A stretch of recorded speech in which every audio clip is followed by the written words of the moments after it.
זה כל התורה.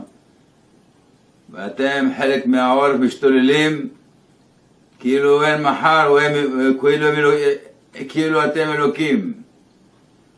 אתם תשלמו כבד מאוד.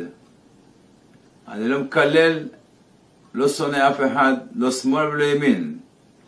אני אומר לכם, כל מי שידבר ומדבר לשון רע, בסררה, בשנאת חינם, רוע, ואין לו, אכפת לו מחיי אדם, לא אכפת לו שחיילי צבא הגנה לישראל נלחמים ונפצעים וחלק נהרגו, ושלא יהרגו עוד חיילי צבא הגנה לישראל, ואתם ממשיכים,